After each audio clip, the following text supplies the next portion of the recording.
On July 4th, Ukrainian President Volodymyr Zelenskyy and U.S. President Donald Trump held a phone call, taking place against the backdrop of a temporary suspension in key U.S. military aid to Ukraine.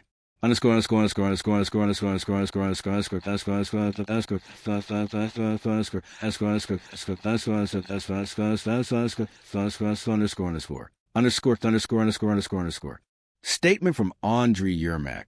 Andriy Yermak, head of the Office of the President of Ukraine, confirmed the call had taken place.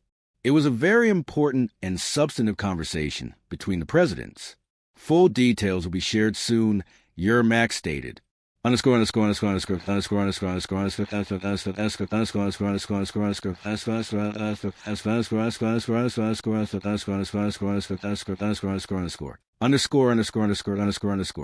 Western media coverage. According to Axios journalist Barak Ravid, citing a source familiar with the matter, the call lasted approximately 40 minutes. The source described the exchange as good. Ravid also reported that the discussion focused on the recent escalation of Russian attacks and the potential delivery of U.S. air defense systems to Ukraine.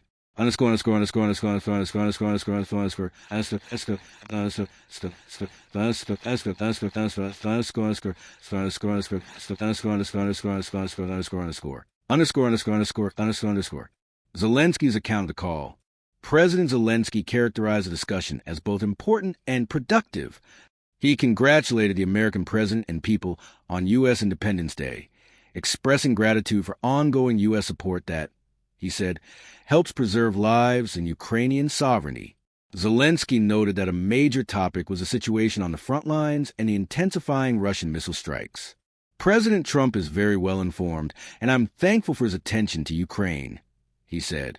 We discussed air defense cooperation and agreed to work together on strengthening our air protection. Our teams will meet soon to continue this dialogue. Other topics included joint defense production and technological collaboration, especially around drones. Zelenskyy expressed Ukraine's readiness for direct industrial cooperation with the U.S., describing it as crucial for long-term security. Diplomatic efforts and mutual defense procurement were also addressed during the call.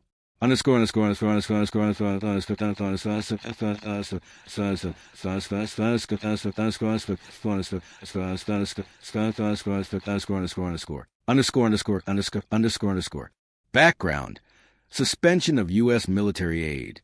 The call comes during a pause in U.S. military support to Ukraine. On July 1st, multiple media outlets reported that Washington had halted shipments of several weapon systems, including Patriot and Hellfire missiles, artillery shells, and Stingers, even those already stockpiled in Poland. The White House later confirmed the suspension, citing a reevaluation of national priorities. Nonetheless, the Pentagon clarified that President Trump is being presented with expanded options for Ukraine-related support, and the State Department emphasized that not all arms deliveries have been frozen. Zelenskyy stated that Ukraine is in active talks with the U.S. to clarify the nature and scope of the pause.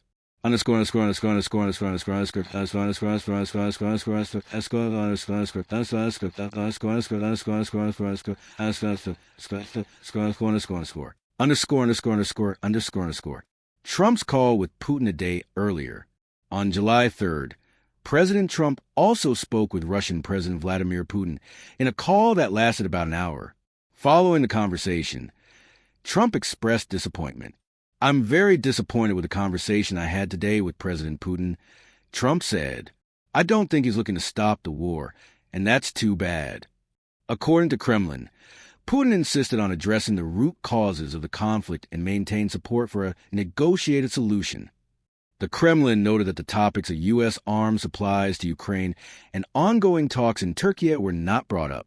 Kremlin spokesman Dmitry Peskov cynically remarked that the fewer missiles Ukraine received from abroad, the sooner Russia's special military operation could conclude. He also hinted at strains in the U.S. defense industry and claimed that weapons are being diverted to Israel.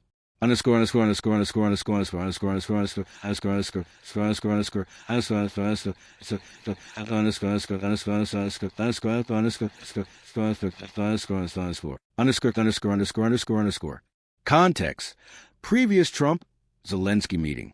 The last conversation between the two leaders took place on June 25, 2025, at the NATO summit in The Hague. Trump described the discussion as very pleasant despite difficult times in the past. He said he would consider supplying Ukraine with Patriot missiles. Zelenskyy called that meeting substantive, highlighting that all key issues were addressed, particularly the purchase of U.S. weapons.